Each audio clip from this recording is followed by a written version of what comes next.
tá? A parte da cópia acontece dessa forma. Nós vamos duplicar o modelo. Como é que essa duplicação consiste? A duplicação consiste em reproduzir o modelo mestre em um modelo de revestimento. O que é o revestimento? É o que eu falei, o gesso, né, entre aspas, aí, o gesso que suporta altas temperaturas, tá? Sobre o qual será esculpida a prótese parcial removível. Como é que é feito isso? Existe essa mufla, que ela é de duas partes, tá? E nós vamos recortar o modelo, preparar ele, colocar ele na parte inferior dessa mufla e em seguida vamos fechar essa mufla, tá? Antes de tudo isso a gente coloca o modelo para hidratar por meia hora, né, em água, tá? Posiciona aí como está mostrando o modelo na mufla e existe um material de moldagem que chama hidrocoloide reversível, tá? Que ele fica parecendo uma gelatina mais rígida. Então a gente coloca ele em banho-maria, ele vai se liquefazer. Você pode observar no canto superior esquerdo aí um líquido sendo vertido dentro da mufla, tá? Esse líquido vai preencher toda a mufla, tá? E depois de algum tempo ele vai tomar a forma, vai ficar gelatinoso, uma gelatina bem rígida, tá? E você vai poder começar o processo de demuflagem, cortando os excessos, tá? E removendo lá de dentro o modelo mestre, tá?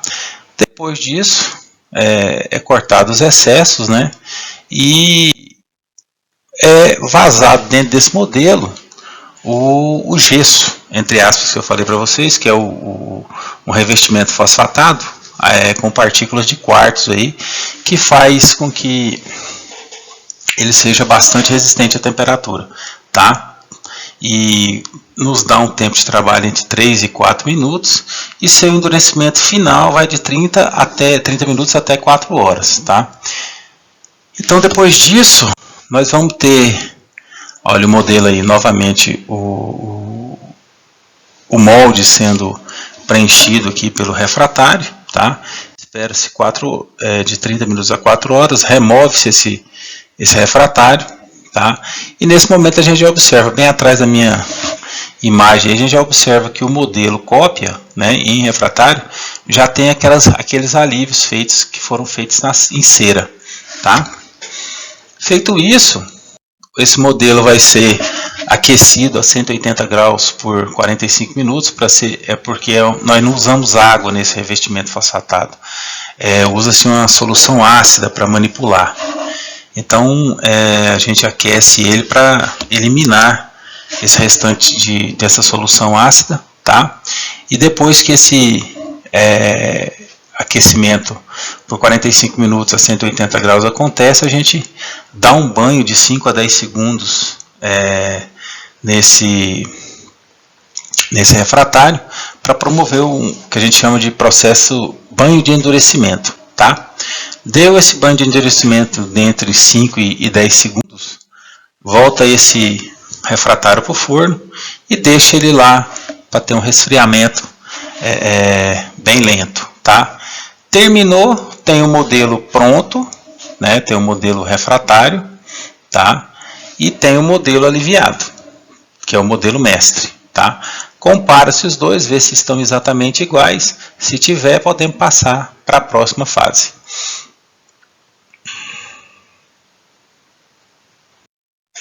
A próxima fase é o enceramento da peça protética, tá? Essa peça deve ser esculpida num prazo máximo aí de 6 horas após o banho, tá? Banho endurecedor, para não absorver umidade amolecendo o modelo, né? Então a gente teve um trabalho muito grande de aquecer, endurecer, desidratar o modelo, tal, para ele ficar o mais fidedigno possível ao original. Se a gente ir com uma consistência boa da gente trabalhar, né? Se passar de 6 horas, a umidade do ambiente começa a deteriorar a qualidade desse modelo, tá? O enceramento da PPR respeita os desenhos feitos no modelo, apoios, conectores menores e maiores, tipo e localização de grampos. Então, desde o começo a gente vem trabalhando com planejamento. Se chegar agora na hora de executar, a gente fugir do que a gente planejou, vai estar completamente errado, tá? Então, vamos seguir todos os parâmetros fidedignos que a gente indicou. Então aí começa o enceramento pelo conector maior, né? E conectores menores. Coloca-se também as celas metálicas, né? Que são aí onde no lugar dos dentes ausentes, tá? Depois começa-se o enceramento mais delicado, vamos dizer assim, que seria o enceramento dos retentores, né? Pelos braços de retenção, braço de oposição. Existe no mercado, como a gente está mostrando aí no canto superior esquerdo da tela, alguns retentores já em cera pré-fabricados, onde o nosso técnico remove e faz a adequação do retentor em cera ao modelo, né? Então aí é uma parte assim que eu diria um tanto quanto artística do protético em fazer esses enceramentos. Então a gente observa que os retentores foram feitos, aí, os diferentes modelos, né, os circunferenciais no caso, braço de retenção, braço de oposição. Nessa imagem a gente observa que o braço de vestibular aí do molar atravessou quase todo o vestibular e foi buscar retenção lá no finzinho da distal, né? Na imagem inferior aí a gente vê o braço de oposição bem mais largo, bem mais rígido, sendo adaptado aí ao modelo, né? Feito isso, encerados os retentores, vai ser ligado os retentores ao conector maior pelo conector menor, tá? E depois, para encerrar o enceramento, é feito aí o degrau divisor da cela, né? Que é o que vai evitar que a resina acrílica, quando a gente fizer a prensagem de instalação dos dentes, fique solta aí e fica causando um desconforto, tá? Para a língua, porque não tem um acabamento em linha zero. Então a gente faz o degrau, tá? O degrau aqui divisor da cela, para evitar que a resina acrílica fique solta aí entre os metais, tá? Feito isso, a nossa escultura está concluída, tá? Então a gente observa que foi feito os retentores, os apoios oclusais, a cela, o conector maior, seguindo fidedignamente todo o planejamento pré-estabelecido dentro dos seus pensamentos, né? Agora, gente, a gente precisa transformar essa cera em metal. Como é que é feito isso? São dois passos, a inclusão e a fundição. A inclusão é a colocação do modelo cópia encerado dentro de um bloco de revestimento. Novamente, o gesso, né? O gesso que suporta altas temperaturas. Com canais de alimentação que permitirão a substituição da cera por uma liga metálica. No caso, para as PPEs, a gente utiliza do cobalto cromo, tá? Todas aquelas características que a gente discutiu a respeito de memória de metal, elasticidade, essas coisas que a gente discutiu no momento dos retentores. Desculpa.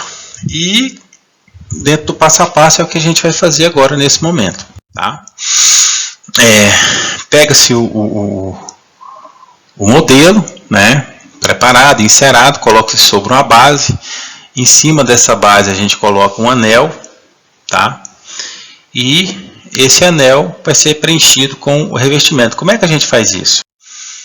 Antes de tudo, a gente necessita colocar os canais de alimentação, que é por onde o metal vai ser injetado dentro do anel, tá? Então, normalmente a gente coloca esses canais de alimentação nas áreas de maior espessura de cera. Então, ali no caso é na cela, é no conector maior, tá? Nesses conectores, por exemplo, no retentor, desse caso aí que está mais longe da inserção do metal, a gente puxou também um canal de alimentação para aquele último retentor lá, um circunferencial que está no molar, tá? Então distribui isso aí. Depois que coloca esses canais de alimentação, a gente coloca um cone de injeção, né? E esse cone de injeção é por onde o metal vai conseguir entrar e vai distribuir pelos canais de alimentação aí, né? É um cone de injeção. Posiciona-se dentro do anel e verte o refratário novamente aí. Espera aquele prazinho de 30 minutos a 4 horas novamente, tá? E leva esse anel para o forno, tá? Antes disso, prepara-se ele, tira o excesso de cera, tira o cone de injeção, faz alguma limpeza que tenha que ser feita de algum excesso, tá? Aí nós vamos fazer o quê? Vamos partir para a parte praticamente final já de fundição. O que é isso? Nós vamos injetar o metal dentro daquele espaço que nós criamos com a cera. Como é que é feito isso?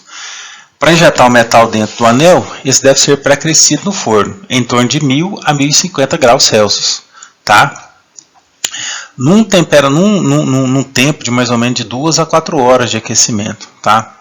Nesse período, vai haver eliminação da cera, expansão do revestimento e adequação do meio para receber a liga em fusão, tá?